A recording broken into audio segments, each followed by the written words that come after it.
Le second tour des élections cantonales, c'est dans 4 jours. 17 candidats du Front National seront présents dans le Nord face à des candidats PS et UMP. Suite aux consignes de vote données par les deux camps républicains pour contrer la poussée du Front National, certains artistes s'en mêlent. C'est le cas de Danny Boone. Sur RTL, l'humoriste a appelé à contrer le parti frontiste. Je cite « Quoi qu'il se soit passé dans votre ville, quelles que soient vos colères et vos frustrations, rien ne justifiera jamais de voter pour un parti d'extrême droite. » Réponse de Marine Le Pen à l'intéressée. Plus les artistes s'expriment contre le Front National, plus le Front National monte. Elle a ensuite appelé l'ensemble des artistes de France à organiser un grand concert contre le Front National, ce qui, selon elle, permettrait au parti de doubler le nombre d'élus frontistes dimanche prochain. Avec 73% d'abstention, le canton de Roubaix-Est est l'un des secteurs où l'on pourra observer un duel PS-Front National pour le second tour des cantonales. Portrait de 2 candidats encore en lice et on débute avec Mehdi Masrour, le candidat du Parti socialiste qui a recueilli 36% des votes au premier tour. Il est arrivé au coude à coude avec le frontiste Kevin Sauret. Pour le candidat socialiste, la montée du FN et le désintérêt des électeurs ne sont pas une nouveauté. Lors de ces rencontres sur le terrain, avant le premier tour, il avait déjà ressenti ces 2 grandes tendances. Écoutez-le, il s'exprime devant l'objectif de Frédéric Regnault. On a vraiment fait une campagne de terrain, on est allé voir les gens, on leur a expliqué. Les gens, la plupart vont vous dire qu'ils ne vont pas aller voter parce que ça ne sert à rien. Il y a plusieurs discours, il y en a qui disent voter ne change rien, ce qui est faux, parce que s'ils avaient voté plus en 2007, peut-être qu'on n'aurait pas le même président qu'aujourd'hui.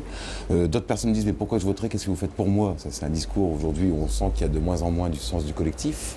Et il y a vraiment plusieurs facteurs à l'abstention. Les gens croient de moins en moins à la politique. Et du côté du Front National, c'est Kevin Sauret qui vise la place de conseiller général du canton de Roubaix-Est. À 28 ans, le secrétaire départemental adjoint du Front National a été surpris par son propre score au premier tour. En effet, le candidat n'a pas vraiment fait campagne, il n'a pas été à la rencontre des électeurs, n'a pas fait de porte-à-porte. Pourtant, il a obtenu plus de 33% des suffrages lors du premier tour de ces cantonales. Que j'ai pas de programme local, j'ai cité certains points.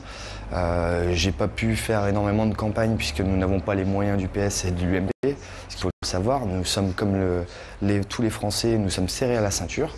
C'est peut-être pour ça qu'on n'a pas entendu non plus. Voilà, j'ai fait une campagne assez courte puisque nous avons eu un congrès au 15 janvier. Mais un programme local, j'en ai. Je suis attaché à Wattrelos et à Roubaix. Et voilà, je défendrai toutes les personnes de mon canton, privilégier les PME, les PMI locales. Et donc, je trouve que c'est des dires.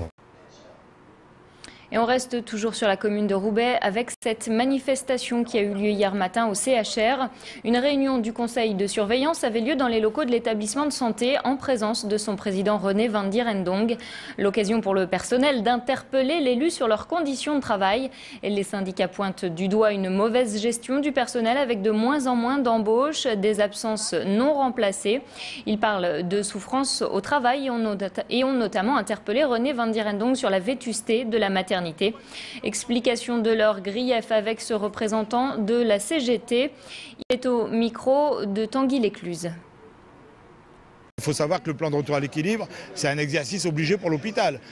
Mais sur la méthode, nous, on n'est pas du tout d'accord. Et sur le fond non plus. Depuis que la nouvelle directrice est arrivée, il n'y a pas eu un conseil d'administration, il n'y a pas eu un conseil de surveillance, voire même il n'y a pas eu une instance sans que du personnel débarque pour exprimer son mécontentement, et toujours pour des problèmes de mauvaise gestion et de non-respect en fait des personnes, et surtout du manque d'effectifs, de pas remplacement d'arrêt maladie, des choses comme ça.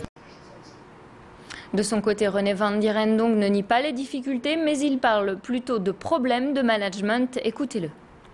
Je connais volontiers qu'il peut y avoir dans certains services une souffrance au travail, qu'il faut prendre ce problème très au sérieux, mais qui on caricaturerait les choses si on généralisait. Donc, vous voyez, il faut une approche par le dialogue social, il faut une approche par l'approche de psychologue qui s'adapte aux conditions réelles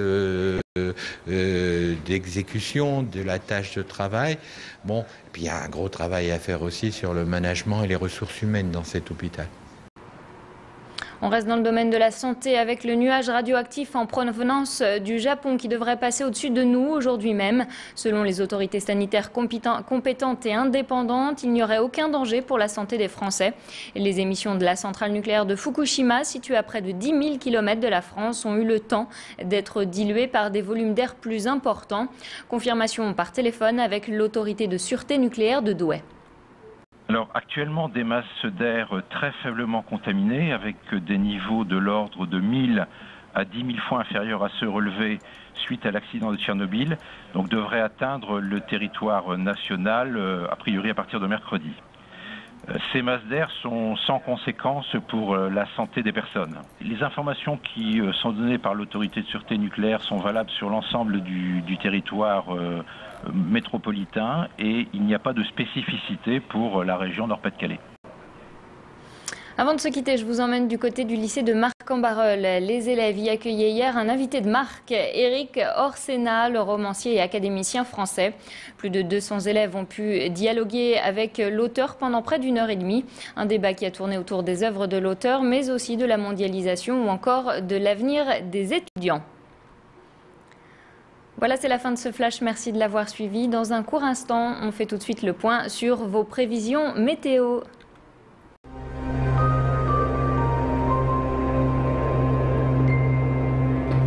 Ce flash, tout de suite la météo.